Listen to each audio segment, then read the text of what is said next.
Mr. President, I will not attend the concert. Okay. Dear Presidents, members of the European Parliament, of the European Commission, Excellencies, ladies and gentlemen. It is a great honor to be present at this celebration of the 20th anniversary of the restoration of Lithuanian independence.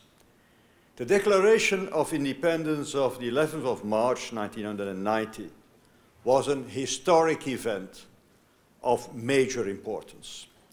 It was a milestone for Lithuania on its path to political freedom. It was a milestone for Europe in overcoming the divisions between West and East. It was a milestone for all the people who strive for freedom. Believe in freedom is the motto of this commemoration.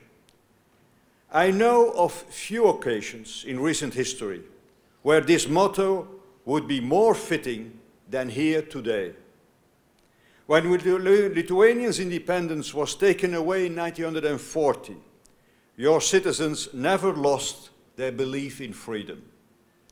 Those who took part in the partisan resistance movement against the Soviet occupation from 1941 well into the 50s, they believed in freedom and fought for it. The dissidents and students who circulated petitions and held underground concerts in the 60s and the 70s, they believed in freedom and acted upon it. Those who took the first steps in the late 80s on the road to independence, founding the Sayudis movement, they believed in freedom and achieved it.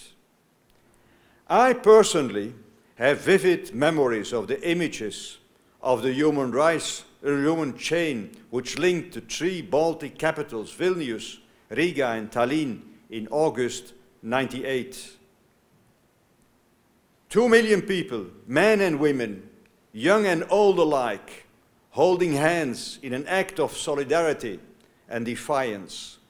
They stood together against the forces of totalitarianism, of both Nazism and communism, in the name of political freedom. This was a powerful sign to Europe as a whole, just a few months before the fall of the Berlin Wall. It showed everybody how much can be achieved through resilience and courage. These courageous acts of the people of Lithuania culminated in the Declaration of March 11th, 1990. It is a privilege to speak tonight, just before President Landsbergis, who played such an important role in that event. I even remember I told you, having met you once during the period of uncertainty and tradition for Lithuania, which followed the Declaration of Independence. It was at a dinner in Brussels, I think in the winter of 1990, where I attended in my capacity of chairman of my political party at that time. By September 91, Lithuania was again an independent, a free and democratic country. As President of the European Council, I should like to congratulate Lithuania on the exemplary path it has taken since then. Once you held your destiny back in your own hands, you resolutely and successfully steered towards Europe. Your European vocation has never been in doubt.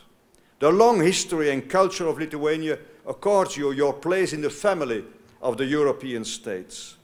This cultural heritage was reflected with Vilnius being the cultural capital of Europe in 2009. You were not only the first to declare independence from the Soviet Union, you were also the first to seek membership of the Union in 1995. On the 1st of May 2004, you entered the European Union, together with 7 other Central and Eastern European countries. Ladies and gentlemen, it was the day when East and West came together in Europe, when the last remnants of the Iron Curtain became history, a day of great joy. You achieved a lot since 1990 in reforming your economy and your society. The transformation is impressive. The resilience of your economy has proven itself during the current economic crisis. You weathered this latest storm very well, being hit late and already getting out of it stronger than before. As President of the European Council, I visited Vilnius in December 2009 at the beginning of my tour of the capitals. I had the pleasure to meet both President Grybauskaitė and Prime Minister Kubilius. I saw firsthand how you are still working hard to integrate further into our union. In fields like transport and energy security, further progress is still required. Of course, this is also a collective European responsibility. Ladies and gentlemen, what is most remarkable after such a short period is that the Lithuanians really feel at home in our European Union. Europe has become part of your political destiny. It is probably no coincidence that the former head of state of Lithuania is now a member of the European Parliament, and that last year a former European Commissioner was elected head of state. This is rather exceptional. In this sense, as in many others, Lithuania has much to offer to the other member states of the Union: historical experience and wisdom, the knowledge that we need European solidarity toward the outside world, and above all, a profound belief in freedom as our highest political value. Ladies and gentlemen, in the name of the other Europeans, I thank you for that, and good luck for the next 20 years. Thank you.